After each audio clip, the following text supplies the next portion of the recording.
प्राचीन समय में विद्यार्थी गुरुकुल में रहकर ही पढ़ा करते थे। बच्चे को शिक्षा ग्रहण करने के लिए गुरुकुल में भेजा जाता था। बच्चे गुरुकुल में गुरु के सानिध्य में आश्रम की देखभाल किया करते थे और अध्ययन भी किया करते थे। वरदराज को भी सभी की तरह गुरुकुल भेज दिया गया। वहां आश्रम में अपने साथियों के साथ घुलने मिलने लगा, लेकिन वह पढ़ने में बहुत ही कमजोर था। गुरुजी की कोई भी बात उसके बहुत कम समझ में आती थी। इस कारण सभी के बीच वह उपहास का कारण बनता है। उसके सारे साथी अगली कक्षा में चले गए, लेकिन वो आगे नहीं बढ़ पाया।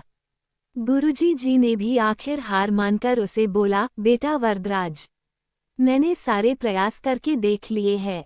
अब यही उचित होगा कि तुम यहाँ अपना समय बर्बाद मत करो। अपने घर चले जाओ और घर वालों की काम में मदद करो। वरदराज ने भी सोचा कि शायद विद्या मेरी किस्मत में नहीं है, और भारी मन से गुरुकुल से घर के लिए निकल गया। दोपहर का समय था। रास्ते में उसे प्यास लगने लगी। इधर उधर देखने पर उसने पाया कि थोड़ी दूर पर ही कुछ महिलाएं कुएं से पानी भर रही थी। वो कुएं के पास गया। वहां पत्थरों पर रस्सी के आने जाने से निशान बने हुए थे, तो उसने महिलाओं से पूछा, ये निशान आपने कैसे बनाए? तो एक महिला ने जवाब दिया, बेटी ये निशान हमने नहीं बनाए, ये तो पानी खींचते समय इस कोमल रस्सी के बार बार आने जाने से ठोस पत्थर पर भी ऐसे निशान बन गए हैं। वरदराज सोच में पड़ गया।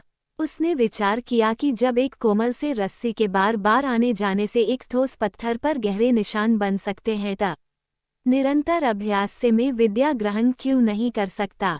वरदराज ढेर सारे उत्साह के साथ वापस गुरुकुल आया और अथक कड़ी मेहनत की।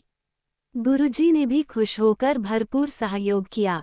कुछ ही सालों बाद यही मंदबुद्धि बालक वरदराज आगे चलकर संस्कृत व्याकरण का महान विद्वान बना, जिसने लघु सिद्धांत कौमुदी, मध्य सिद्धांत कौमुदी, सार सिद्धांत कौमुदी, गीर्वाण पद मंजरी की रचना की। शिक्षा मोरल दोस्तों, अभ्यास की शक्ति का तो कहना ही क्या है। यह आपके हर सपने को पूरा करेगी। अभ्यास बहुत जरूरी है, चाहे वो खेल में हो या पढ़ाई में या किसी और चीज में। बिना अभ्यास के आप सफल नहीं हो सकते हो। अगर आप बिना अभ्यास के केवल किस्मत के भरोसे बैठे रहोगे, तो आखिर में आपको पछतावे के सिवा और कुछ हाथ नहीं लगेगा। इसलिए अभ्यास के साथ धैर्य, परिश्रम और लगन रखकर आप अपनी मंजिल को पाने के लिए जुट जाए।